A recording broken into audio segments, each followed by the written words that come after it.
রবিবার সকাল 10:30 থেকে রাখাল খালের পার অরুণাচল শ্রী শ্রী জগন্নাথ আশ্রম মণ্ডপে কাছাড় জেলা রুদ্রপাল সমিতির সাধারণ সভা অনুষ্ঠিত হয়। এই অনুষ্ঠানে শ্রী সীতেশ পাল মহাশয়ের পৌরোহিত্যে সভার প্রথমে রুদ্রপাল সমিতির নিজস্ব পতাকা উত্তোলন সহ প্রদীপ প্রজ্বলন করে সাংস্কৃতিক অনুষ্ঠানের মাধ্যমে সাধারণ সভার সূচনা করা হয়।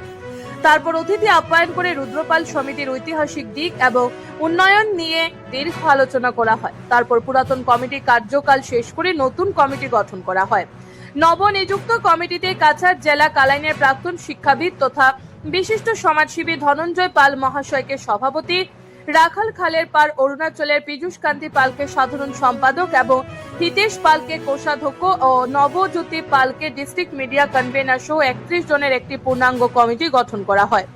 এই সভায় কাছাড় জেলার গ্রাম ও শহর মিলিয়ে প্রত্যেক জায়গা থেকে প্রায় 2 শতাধিক লোকের সমাগম হয়। সভায় বক্তব্য রাখেন সীতেশ পাল, ধনঞ্জয় পাল, ভূপেশ পাল, ব্রজহরি পাল, বিশ্বজিৎ পাল, রাজেশ পাল, সুমন্ত পাল, রঞ্জিত পাল, গোপাল পাল, অনুপ পাল ও প্রমুখেরা।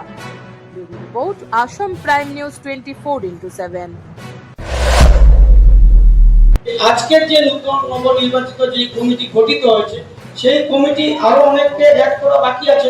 অনেকে এক্সিকিউটিভ মেম্বার থাকবে, অনেক পদে হয়তো অনেকে যুক্ত করতে হবে, কিন্তু আঞ্চলিক কমিটির জন্য এখানে সবাই ভাববেন না যে আমাকে রাখা হলো না এই কমিটিতে, আমাকে রাখা হলো না এই কমিটিতে, আমাকে মেম্বার রাখা হলো না।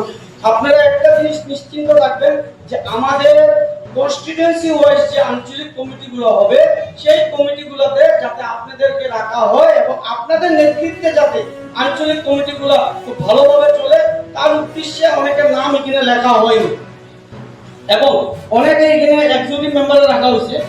যার এদের থেকেও যদি আপনারা মনে করেন যে কাউকে আঞ্চলিক কমিটির দায়িত্ব দিলে এই আঞ্চলিক কমিটিগুলো ভালো সচ্ছলভাবে চলবে তাহলে আপনারা সেটাও করবেন এবং সেন্ট্রাল কমিটির সঙ্গে পরামর্শ করে সেই দিকটা আপনারা এগিয়ে যাবেন। আপনারা বিভিন্ন জায়গা থেকে এসেছেন, আমি আর সময় বেশি নেব না, তার মধ্যাহ্ন ভোজনের টাইম হয়ে গেছে। বিভিন্ন জায়গা থেকে এসেছেন, সকলকে প্রণাম শ্রদ্ধা জানিয়ে রুদ্রপাল সমিতি যেভাবে আগে বাড়তে পারে, রুদ্রপালকে যাতে আমরা গর্বের সহিত বলতে পারি সেই লক্ষ্যে সেই উদ্দেশ্যে যাতে আমরা কাজ করে এগোতে পারি এবং আমরা একদিন আমরা যদি যেভাবে আজকে কমিটি হয়েছে, যেভাবে আমাদের উপস্থিতি হয়েছে, হয়তো উপস্থিতি একটু কম হয়েছে, কিন্তু আগামী দিনে যাতে আরো উপস্থিতি দিতে পারে এবং আমরা সেই জায়গায় যাতে লক্ষ্যে যাতে পৌঁছতে পারি এবং বিভিন্ন জনগোষ্ঠীর মধ্যে যাতে রুদ্রপাল সমিতিকে যাতে সবাই গণ্য করে সেই জায়গায় যাতে আমরা নিয়ে যেতে পারি সেই উদ্দেশ্যে আমি সকলের উদ্দেশ্যে আমার প্রণাম নিবেদন করে আমি আমার বক্তব্য এখানেই শেষ করছি।